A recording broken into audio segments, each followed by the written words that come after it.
Alors, le Candida albicans est un organisme vivant à l'état naturel dans les muqueuses des êtres humains. On le retrouve dans le tube digestif de 70% des adultes. Il n'entraîne habituellement aucune maladie ou symptôme. Le problème, finalement, c'est quand il prolifère. Et quelle est la cause principale de prolifération du Candida? C'est l'utilisation d'antibiotiques. C'est ce qu'on appelle la thérapie immunosuppressive. Si vous prenez des antibiotiques, les bonnes bactéries, comme je le disais, disparaissent.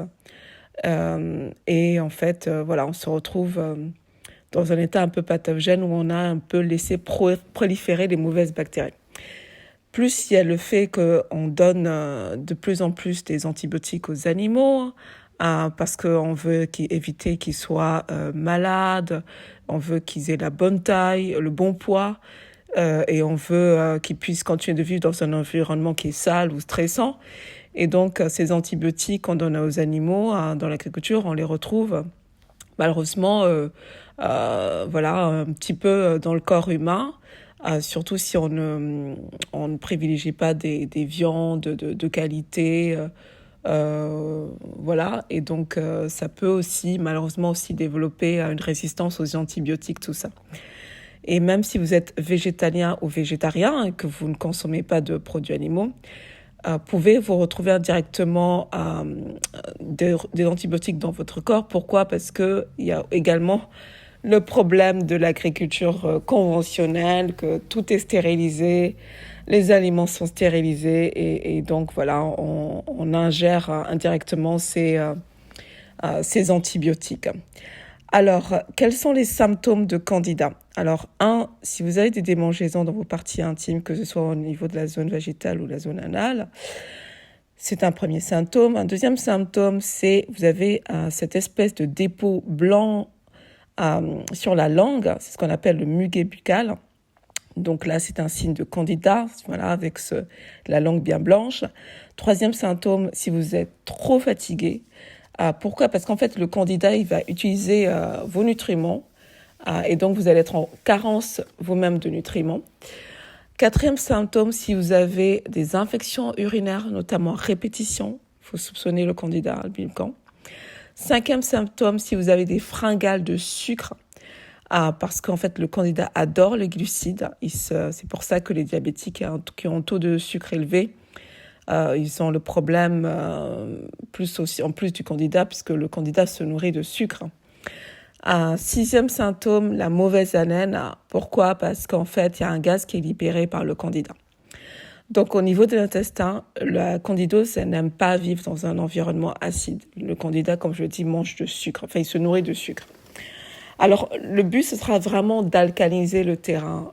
C'est vraiment ça qui va aider à vraiment régénérer l'environnement pour éviter le Candida. Il faut savoir que le stress, on va parler des facteurs de prolifération du Candida, et le numéro 1, en plus des antibiotiques, il y a aussi le facteur stress. Le stress alcalise le corps. Donc, vous allez perdre des acides essentiels quand vous êtes stressé.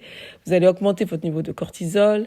Et donc, ça va augmenter cette prolifération d'environnement pour le Candida. Un deuxième facteur, c'est les pilules contraceptives, ainsi que la grossesse, qui alcalise le corps et qui augmente l'environnement qui est propice à la prolifération du Candida.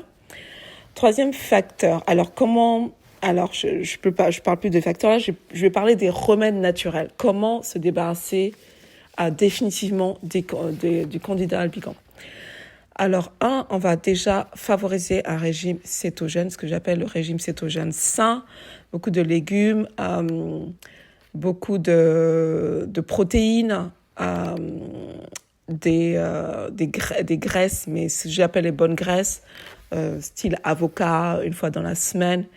Et le régime cétogène, il est absolument fantastique. Pourquoi? Parce qu'il va réduire la quantité de sucre dont se nourrit le Candida. Donc, on va faire également, si on peut, en plus du régime cétogène, on va faire un petit peu de jeûne intermittent. Ça va aider aussi. Deuxième remède naturel, c'est les probiotiques. Pourquoi? Parce qu'en fait, quand vous allez prendre des probiotiques, ça va vraiment aider à contrôler la prolifération du Candida. Troisième remède, ça va être les légumes fermentés comme la choucroute, le kimchi, qui sont tous les deux des produits à base de plantes. Et donc, voilà, ces deux produits contiennent beaucoup de fibres probiotiques et prébiotiques qui, en fait, vont nourrir les microbes, les bonnes bactéries, en fait, de votre corps. Quatrième remède, c'est l'huile d'origan, qui est un très bon antimicrobien sans effet secondaire. Cinquième remède naturel, ça va être le vinaigre de cidre de pomme. Pourquoi? Parce qu'il est acide. Et tout ce qui est acidité va justement nous aider à tuer le candida. Donc voilà, une petite cuillère à café, de vinaigre de cidre de pomme dans votre verre d'eau. Ce sera parfait, idéalement, voilà. Moi, je le fais le matin avec un petit peu de jus d'orange, mais voilà, ça aide. Sixième remède, ça va être l'huile de noix de coco, parce qu'elle est très, très bonne aussi. Elle contient 3 acides principaux. L'un d'eux est vraiment un très puissant antifongique. Et le dernier remède que je vous recommande, c'est la plante du lapacho. Surtout si vous avez des proliférations au niveau du corps, c'est-à-dire au niveau de votre peau, que vous avez pas mal de champignons. Ça va vraiment aider si vous avez des mycoses. Par contre, attention, le lapacho, il est vraiment contre-indiqué si vous êtes enceinte, si vous êtes allaitante ou si vous êtes sous traitement anticoagulant. Voilà, vous avez un protocole vraiment complet pour vraiment tuer vos candidats et en finir définitivement avec pour qu'ils ne reviennent plus jamais. Et voilà, c'était une petite vidéo. N'oubliez pas de liker pour encourager mon travail, de vous abonner si vous n'êtes pas encore abonné, que ce soit à ma chaîne YouTube ou à mon groupe Facebook où je partage régulièrement sur toutes les petites astuces pour rester en bonne santé ou diminuer son inflammation. Et je vous dis à tout bientôt. Prenez bien soin de vous.